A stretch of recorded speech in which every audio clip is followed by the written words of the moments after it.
ஸ்ரீ மாத்ரி நமஹா. இந்த நிகழ்வு கேட்டாலே நம் கண்கள் இருந்து கண்ணீர் வந்துவிடும்.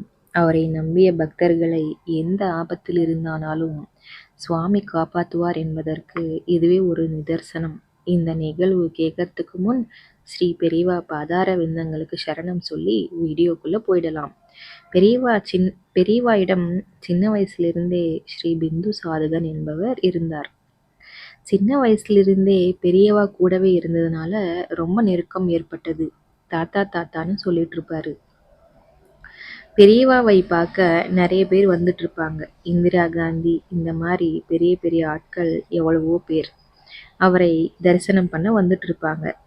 பிந்து சாதகனுக்கு தாத்தாவை பார்க்க இவங்க ஏன் வராங்கன்னு தெரியாது.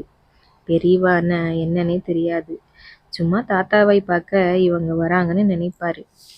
வயசு கூட கூட பெரியவான்னா என்னன்னு தெரியுது. பிந்து சாதகனுக்கு அவர் என்னன்னு தெரிந்த பின் அவர் மேல பக்தியும் மரியாதையும் அதிகமாயிடுச்சு.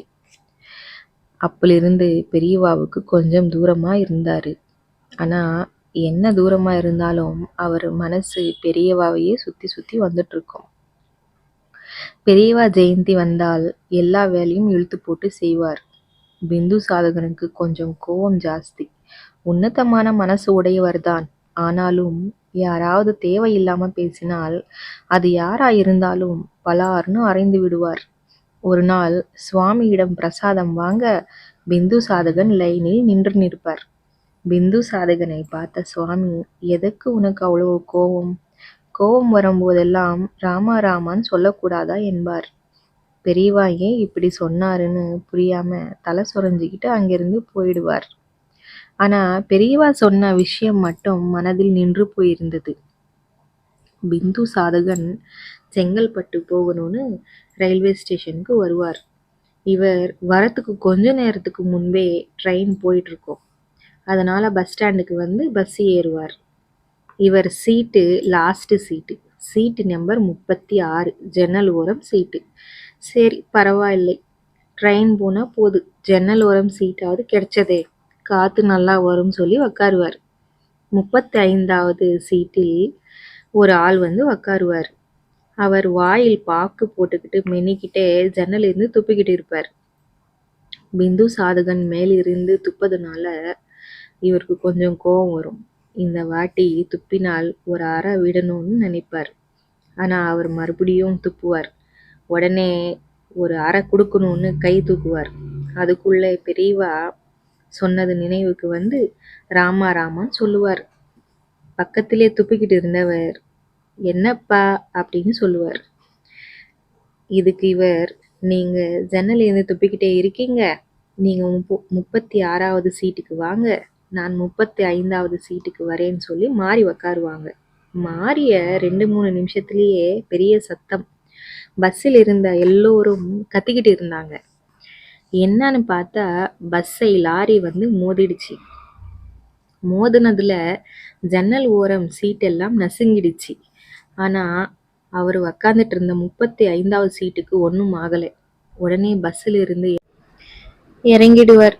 கொஞ்ச நேரம் என்ன நடந்ததுன்னே புரியாம பெரியவாவை மனசுலயே கும்பிட்டுக்கிட்டு அவங்க அப்பாவுக்கு ஃபோன் பண்ணி, அப்பா இப்படி நடந்தது, பெரியவா இப்படி சொன்னாருன்னு சொல்லுவார். அவர் அப்பா, நீ மறுபடியும் பெரியவாயிடம் போய் தரிசனம் பண்ணி ஆசீர்வாதம் வாங்கிக்கிட்டு வான்னு சொல்லுவாரு. இவரும் அதே போல பெரியவாயிடம் போய் நடந்தது சொல்லுவாரு. பெரியவாவுக்கு தெரியாதா என்ன என்ன நடந்ததுன்னு? ஆனா எதுவும் தெரியாத மாதிரி சிரிச்சுக்கிட்டே பிரசாதம் கொடுத்து அனுப்புவார். இந்த மாதிரி ஒரு வாட்டி இல்ல, நிறைய வாட்டி காப்பாத்திருக்காரு. ஒரு நாள் போர்டு எக்ஸாம் எழுதுறதுக்காக பெரியவாயிடம் ஆசீர்வாதம் வாங்கணும்னு பிந்து சாதகன் போவார். பெரியவா பிந்து சாதகனை பார்த்து, முதல்ல அந்த ட்ரெயின் டிக்கெட்டு கீச்சிடுன்னு சொல்லுவார். பிந்து சாதகனுக்கு ஒன்னும் புரியாது. அது என்ன, நான் எக்ஸாம் எழுத ட்ரெயின் ஏறி போகணும்னா டிக்கெட்டு கீச்சிடுன்னு சொல்றாருன்னு எதிர்த்து பேச முடியாம டிக்கெட்டு கீச்சிருவார்.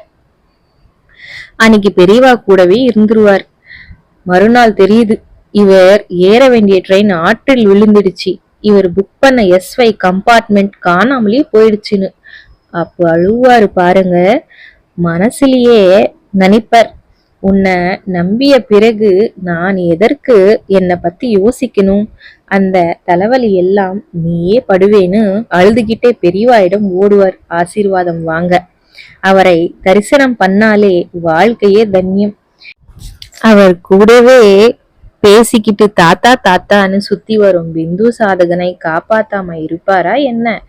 சுவாமி நம்மளை எப்படி இருக்க சொன்னாரோ அப்படி இருந்தால் நம்ம கூடவே இருந்து நம்மளை காப்பாத்துவார்னு சொல்றதுக்கு இந்த நிகழ்வுகளே ஒரு எக்ஸாம்பிள். அபார கருணா சிந்தும் ஞானதம் சாந்த ரூபிணம் ஸ்ரீ சந்திரசேகர குரும் பிரணமாமி முதான்வகம்.